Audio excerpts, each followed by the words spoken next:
Et nous recevons ce matin Michel Araquino, trésorier de l'association Morurua et Tato, ancien travailleur sur l'atoll. Bonjour. Yorana Ibrahim. Alors, votre association organise samedi un rassemblement qui va regrouper d'anciens travailleurs de Morurua, d'anciennes, donc, et leurs familles aussi, il faut le préciser. Alors, quel est l'objectif de ce rassemblement? L'objectif de cet regroupement, c'est surtout de faire un état des lieux sur la situation de nos adhérents. Et surtout, essayer de voir ceux qui ont avancé dans les projets de constitution de dossiers et surtout d'accompagnement. C'est surtout cette partie-là qui est très importante pour nous, de refaire le point, quoi. Ça fait quand même 20 ans que l'association existe. C'est vrai qu'on fait des petites mises au point de temps en temps, mais là, c'est la première fois depuis fort longtemps qu'on fait un regroupement de tout le monde. Alors, si justement on regarde les choses d'un peu plus près, combien de familles polynésiennes sont encore concernées, selon vous, selon les chiffres de votre association, par les conséquences donc de tous ces essais nucléaires? Inscrits à l'association de Morurua et Tato, on est un peu plus de 4000. Inscrits à l'association de Morurua et Tato, un peu plus de 4000.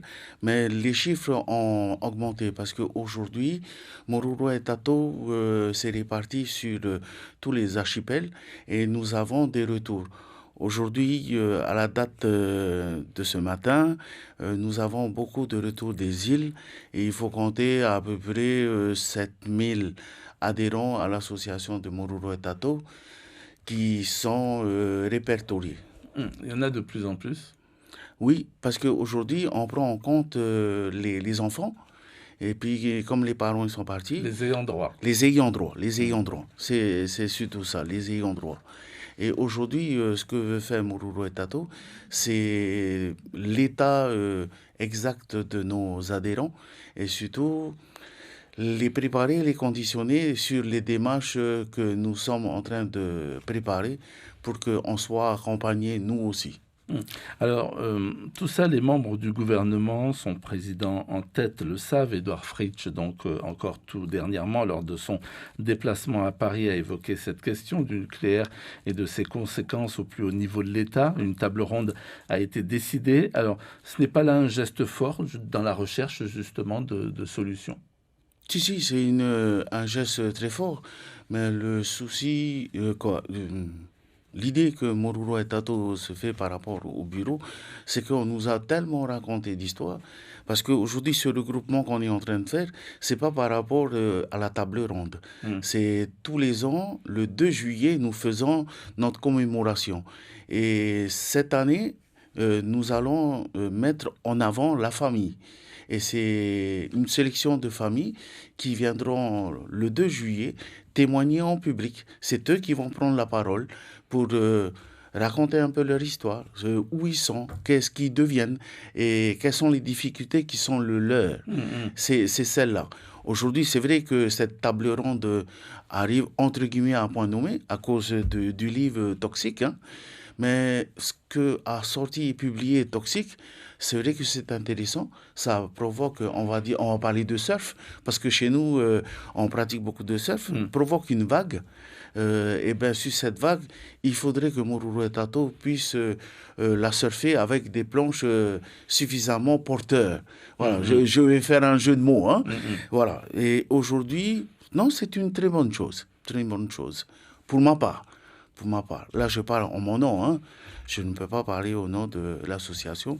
Il faut qu'on se regroupe pour en débattre. Donc le 2 juillet, donc on va reparler de cette table ronde, mais le 2 juillet, donc des familles vont venir pour partager, hein, vous l'avez dit, leur expérience, leur vécu, leur quotidien, donc avec la population. Ça va se passer où, quand?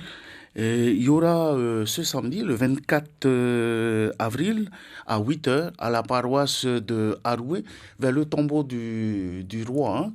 Là où se trouve l'église protestante, c'est là-bas où on fera le regroupement. Il y a plus de place. Et on demande à tout le monde qui viendrait de porter leur masque et puis leur gel alcoolique. On va respecter quand même les distanciations par rapport à l'état sanitaire du Fénois, quoi. Mm. Et donc, ensuite, cette table ronde, on en reparle. On a entendu dire que certains voulaient qu'elle se tienne ici, en Polynésie. D'autres, non, on préfère que ça se tienne à Paris. Votre choix, c'est quoi?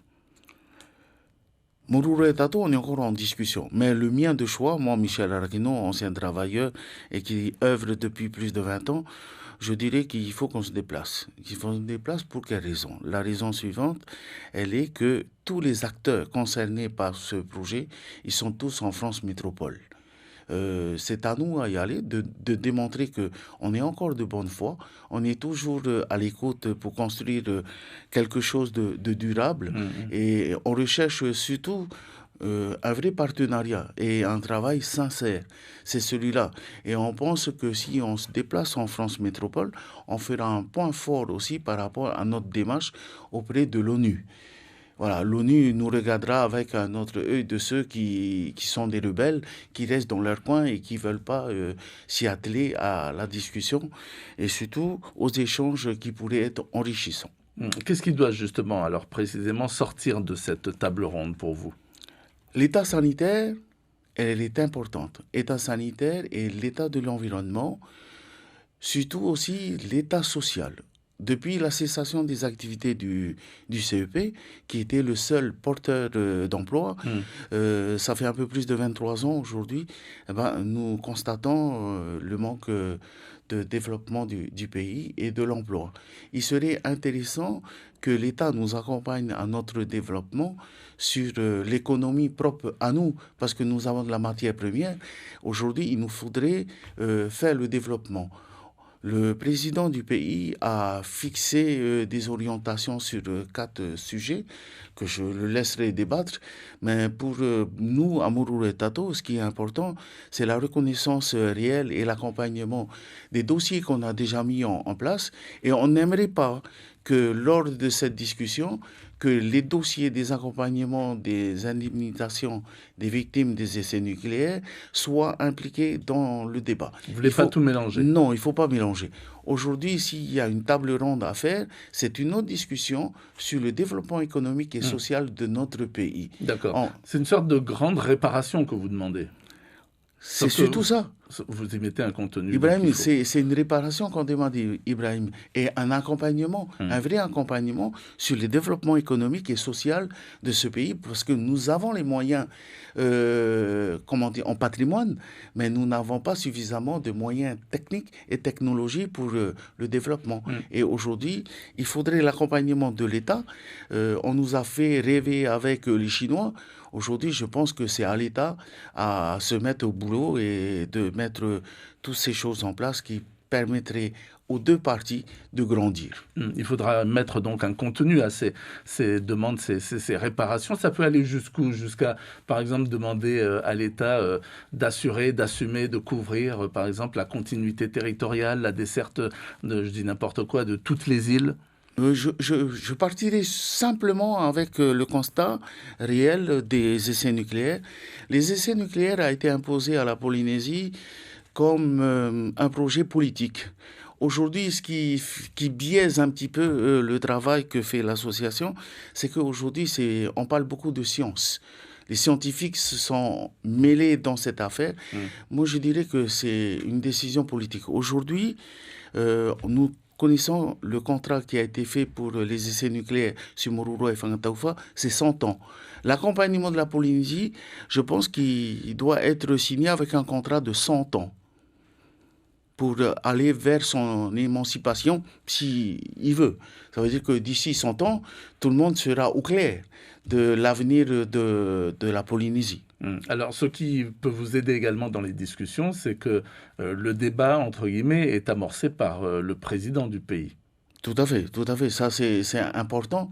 C'est la première fois que un président régissant la Polynésie fait cette démarche dans cette optique de mettre les deux parties autour d'une table, mais en mettant tous les acteurs pouvant venir construire ce projet. Parce que je pense que ce projet doit être dépassionné et puis ciblé sur le développement on va dire, économique et social. Et surtout, ce qui est le plus important, c'est l'état sanitaire. L'état sanitaire, nous voyons aujourd'hui, notre hôpital nous coûte très cher et les maladies ne vont pas de mieux en mieux, ça va de plus en plus grave, quoi. Il est important que ce débat il soit tenu. Alors, une dernière chose, le livre Toxique, auquel vous avez fait allusion, a permis de faire allusion, en tous les cas, à des documents qui ont été déclassifiés, donc des documents militaires. Vous souhaitez, vous aussi, qu'on continue à déclassifier d'autres documents liés au nucléaire? Oui, c'est la déclassification du dossier nucléaire. Il est important que les chiffres aujourd'hui soient mis sur la table parce qu'à chaque fois qu'on a un recours au tribunal, on est obligé à chaque fois, l'État côté militaire nous dit, OK, c'est bon, on reconnaît l'état de l'indemnisation et tout de suite derrière, le CEA rattaque le fait d'indemnisation. Aujourd'hui, on aimerait bien que tous ces dossiers, la lecture soit faite et puis qu'ils soient facilités pour le commun des mortels à comprendre. Aujourd'hui, nous, à Mororo et Tato, je l'annonce ici, hein, nous avons le retour des résultats des coraux qu'on a retirés, qu'on a extraits de Rikitea en 2012. Les résultats sont en train d'être, on va dire, verrouillés pour ne pas avoir d'interprétation. Et d'ici sous peu, j'espère avant le 20 juin, nous aurons les résultats qui vont sortir pour permettre aux trois parties, parce que je parle de trois parties, c'est l'armée, le CEA et les associations polynésiennes, ça veut dire la Polynésie, parce qu'on est soutenu par le président du pays, à discuter sur les réalités qu'il y a. Merci beaucoup, Michel Arakino, d'avoir accepté notre invitation ce matin. Je rappelle que vous êtes le trésorier de l'association Mororo et Tato et ancien travailleur donc sur l'atoll et que donc vous donnez rendez-vous, vous et votre association, à donc ce sera samedi, hein, c'est ça? Samedi, oui, ce c'est samedi. rassemblement donc qui va regrouper d'anciens travailleurs ainsi que leurs familles. Alors vous avez précisé en même temps que vous êtes en faveur de la tenue donc de cette table ronde à Paris et non ici. Oui. Merci. Merci.